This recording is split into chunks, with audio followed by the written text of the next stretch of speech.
All right, ladies and gentlemen, here we are. The Seattle Seahawks are playing at home in the final game of the decade. Final game of the season, final game of the year, and final game of the decade. That's it makes you feel like something weird is going to happen, right? For me, it kind of does. I feel like how can this decade possibly end with a game this big without something funky going down? Game starts in about 25 hours as of the time of this recording. And I've been up and down this whole week. I don't really know how to feel. I'm trying to get myself pumped up, and part of me definitely is pumped up. It's the last game of the year with everything on the line, or a lot of stuff on the line for both teams. It's certainly the biggest game of the week. It is, the winner is going to be in great position to make a Super Bowl run, and the loser is going to be they're going to have some stuff to overcome. So, of course, I'm excited, but what do we got? That's really what I'm wondering for tomorrow's game. What do we got? What can we do? And look, injury report came out about as good as we could hope for at this point, right? Like Clowney is going to play, Shaquille Griffin is going to play, looks like Ziggy Ons is going to play. Given what we were heading into this week looking at, this is as good as we could have hoped.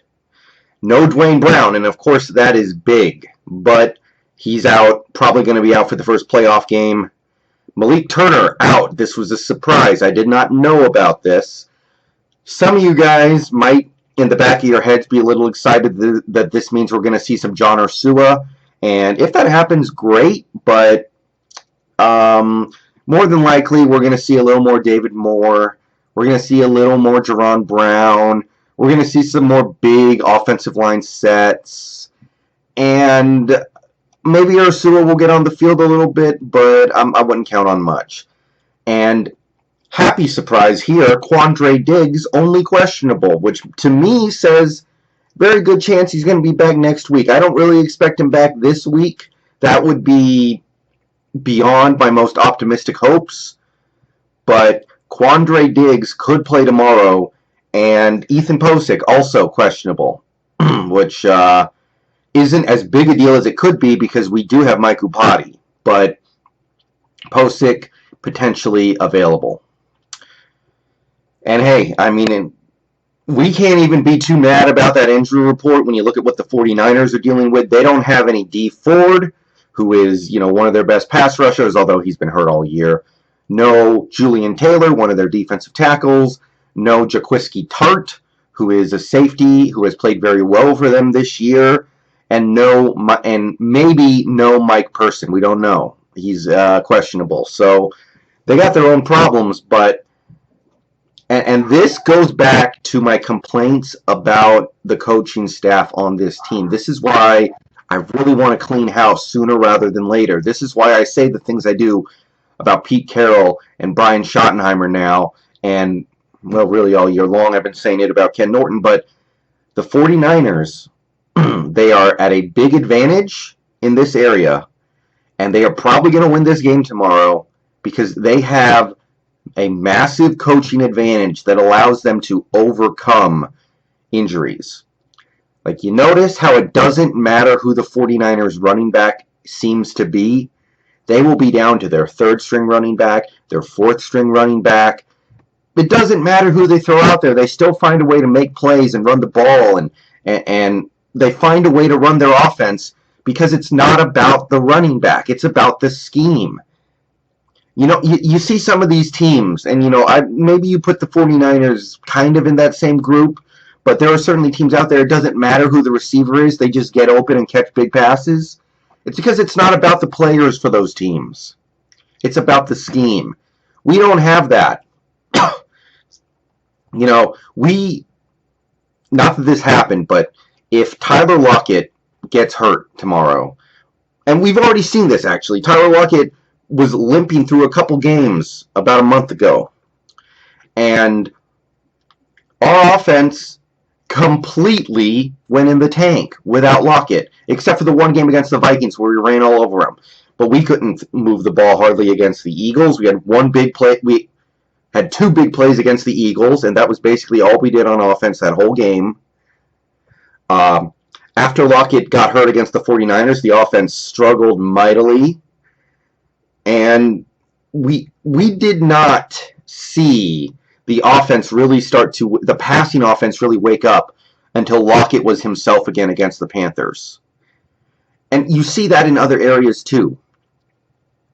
Dwayne Brown is out last week, right? Dwayne Brown, we find out right before kickoff that he's going to be out because of his knee. And Chandler Jones gets 4 sacks on Dwayne Brown's backup.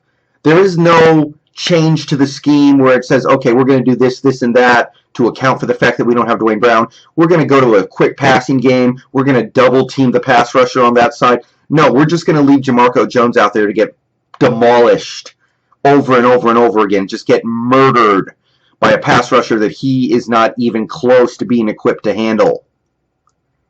So you look at that. For me, I look at things like that and I go, we are at a massive disadvantage with our coaches because we depend on our talent. Week in and week out, we depend on our talent to win us games. It never seems like we're leaning on the scheme to help us win games. Maybe you can find 1 or 2 games this season where, okay, yeah, the coaching staff did an awesome job in that game, like the Pittsburgh game. We did a great job in that game because early on in that matchup, we could not stop the Pittsburgh pass rush, so we just went to the quick passing attack, and Pittsburgh, I don't think they got another sack on Wilson that whole game. That whole game, they barely touched him because we just started going to the quick passing attack. That game was not about the personnel, but in so many of these games, week after week, we are completely dependent on our talent to win us these games. And that is my problem, and that is my concern going into this game because, look, the coaches have now had a full week to kind of know what we're dealing with going into this game. We know we're not going to have Dwayne Brown. We've known it all week. We know we've had an idea that we weren't going to have Malik Turner in this game. We know what Clowney is dealing with. We probably know that Shaquille Griffin, even though he's playing, is not 100%. We know what Ansah is. We know what these guys are. We know what they're capable of doing at this point in the season. So I want to see something in this game plan that tells me that this team, this coaching staff, is elevating the players. Because last week we got the exact opposite. The coaching staff, except maybe you could say some things we did on defense were all right, but even then it's thin. I really want to see the coaching staff show me something that they are accounting for what we don't have in terms of talent right now. Because right now, this Seahawks team is low on talent.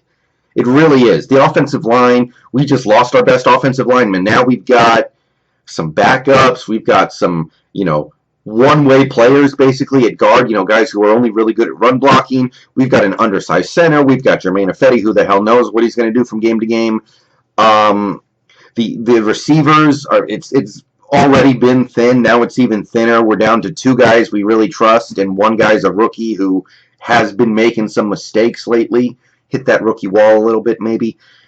Defensively, we're having problems at linebacker. We're having problems at safety if Diggs is out.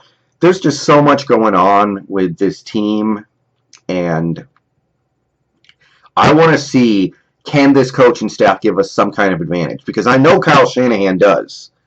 Every week he's given his team an advantage offensively with some of the schemes that he does that allows his players, who are probably not the most talented in the league. I mean, there's a reason why some of their running backs are not coveted by any other team in the league. But you see it. Their starter gets hurt. I don't think their starter going into this season, I don't know if he's played all season long. I don't think he has. But he gets hurt. The backup comes in, does fine. He gets hurt. The third stringer comes in. He does fine. The fourth stringer, it doesn't matter. He's got a scheme. He's got a system. I don't feel like we have that anymore. We have a system on defense that I think other offenses have figured out. The Pete Carroll defense might be going the way of the Monty Kiffin defense, where offenses are just winning those battles now because they know what we're doing. And offensively, we have like one game this year, maybe, well, okay, if you throw in the Vikings game, maybe two, where I really feel like we just out-schemed the other team. But in every other game, it just seems like we're asking our talent to win. Outrun that guy. Throw it over that guy's head. Outrun that guy. And now we're out of talent. We're down to a running back we picked up off the street, a special teams player. Well, starting at running back is the special teamer, and backing him up are two guys who were on the couch a couple weeks ago. And show me something. That's what I'm asking for. Other than that, I'm excited to see what Lynch does, but don't get your expectations too high. I feel like we're going to give Homer the bulk of the carries, and we're going to save Lynch for the playoffs, which is what I want to do. I want to save Lynch for the playoffs, whatever he has left, which might not be that much. I want to see it in the postseason. Fingers crossed that something good happens for us in the early games, but it seems very unlikely. We're probably looking at the 3 seed at best. And yeah. Show me something, coaches. Prove me wrong. That's what I really want to see tomorrow. Even if we lose, show me you can scheme something to make this game winnable.